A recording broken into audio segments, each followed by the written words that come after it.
Hello guys, कैसे हैं आप सब लोग। आई होप आप सब अच्छे हैं। तो आज हम स्टार्ट करने वाले हैं UP DElEd second semester subject SST, जिसमें हम सिर्फ हिस्ट्री कंप्लीट कर रहे थे। तो ये हमारी 4th यूनिट, जिसमें है नंबर 1 पॉइंट है इसका इस्लाम का उदय। इस्लाम धर्म के प्रवर्तक हज़रत मोहम्मद साहब का जन्म अरब देश में जिस युग में हुआ अत्यंत पंथोन्मुखी था। अरब के निवासी अज्ञानता के अंधकार से ग्रस्त थे। ऐसी भीषण प्रतिकूल परिस्थितियों में 7वीं शताब्दी में अरब देश में इस्लाम धर्म का उदय हुआ। 40 वर्ष की अवस्था में उन्हें सत्य का दिव्य दर्शन प्राप्त हुआ और एक देवदूत द्वारा इस बार संदेश प्राप्त हुआ कि अल्लाह के अतिरिक्त दूसरा कोई ईश्वर नहीं है और मोहम्मद उसके पैगंबर मोहम्मद साहब ने अल्लाह के आदेश से इस्लाम धर्म का प्रचार किया। तो गाइज़, यहाँ बात हो रही है इस्लाम धर्म की। इसके कुछ महत्वपूर्ण तथ्य पढ़ते हैं। मोहम्मद साहब की शिक्षाएं पवित्र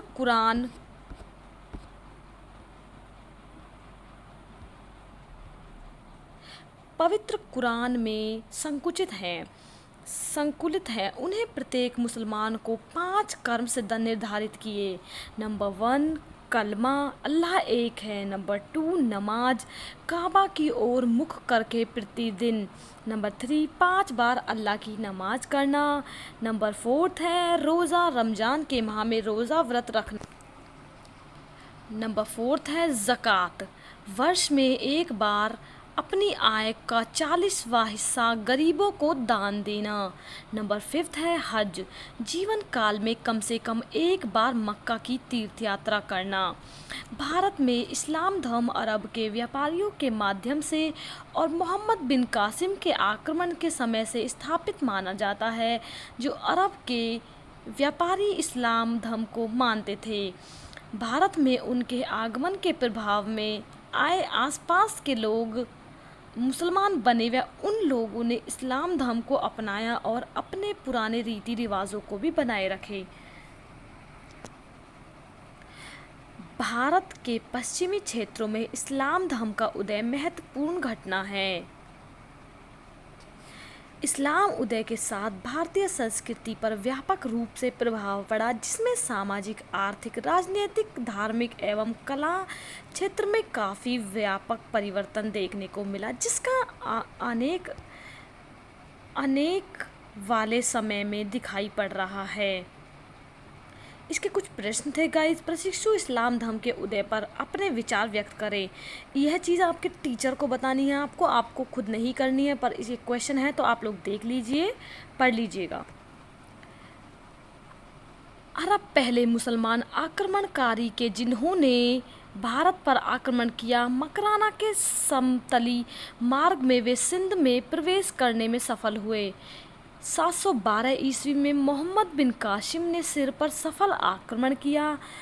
अरोर की विजय के बाद मोहम्मद बिन कासिम मुल्तान की ओर बढ़ा और उसको भी विजित कर लिया। मोहम्मद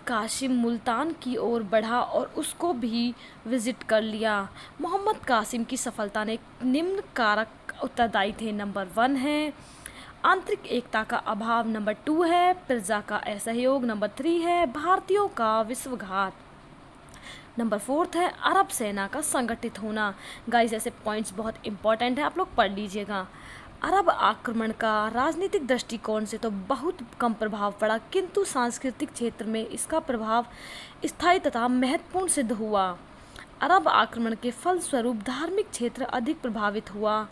उसके द्वारा ही इस्लाम का एक देश में बीज बोया गया। सिंध की जनता में से बहुतों ने अपना धर्म छोड़कर इस्लाम स्वीकार किया। तो गाइस, इसमें भी क्वेश्चन दिया हुआ है, भारत में इस्लाम धर्म के उदय में मोहम्मद कासिम की भूमिका स्पष्ट करें। ये मैंने आपको पीछे बताया, तो आप लोग इसको खुद सॉल्व कर सकते हैं। तो बात करते हैं गजनवी वंश, जिसे यामिनी यह भी कहा जाता है। ईरान में शासकों की एक शाखा भी उसके शासक सुकुबुद्दीन का बड़ा पुत्र मोहम्मद गजनवी 998 ईस्वी में गद्दी पर बैठा, जिसका भारत आक्रमण का उद्देश्य इस्लाम धर्म की प्रतिष्ठा को स्थापित करना और भारत की अतुल संपत्ति को लूटना था। इसी के तहत 11वीं सदी में उसने भारत पर आक्रमण किया। उसके द्वारा किया गया 1024 ईस्वी में सोमनाथ पर आक्रमण बहुत महत्वपूर्ण था। वहाँ अतुल धन संपदा मौजूद थी। उसके आक्रमण का कारण बनी 1030 ईस्वी में मोहम्मद की मृत्यु हो गई। मोहम्मद गौरी के बारे में डिस्कस करते हैं गाइस, इंपॉर्टेंट है। महमूद गजनबी के भारत आक्रमण के कुछ समय पश्चात मोहम्मद गौरी ने 148 वर्ष बाद 12वीं सदी पर भारत के आक्रमण किया। भारत पर उसके आक्रमण का उद्देश्य यहाँ अपने राज्य की स्थापना करना था। सबसे पहले 1075 ईस्वी में मुल्तान पर आक्रमण की। पृथ्वीराज के साथ 1191 ईस्वी में तराइन का प्रभाव युद्ध हुआ प्रथम, जिसमें गौरी पराजित हुआ। तत्पश्चात तराइन के द्वितीय युद्ध में उसकी विजय हुई।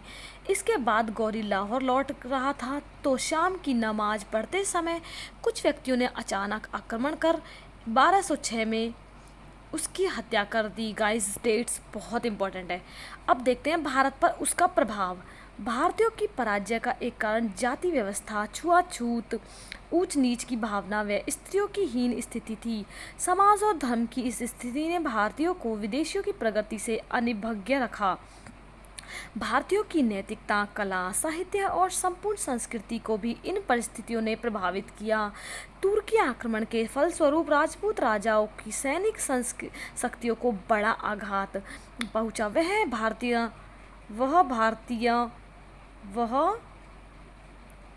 भारतीय स्पानिय कला की बड़ी क्षति हुई।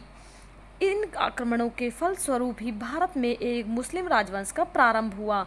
गाइस, तो ये इंपॉर्टेंट है, आप लोग इसको पढ़ लीजिएगा। नोट्स में जो भी समझना है तो प्लीज़ कमेंट कर लीजिए। And thank you for watching my video. If you like my video then like, share and subscribe my channel.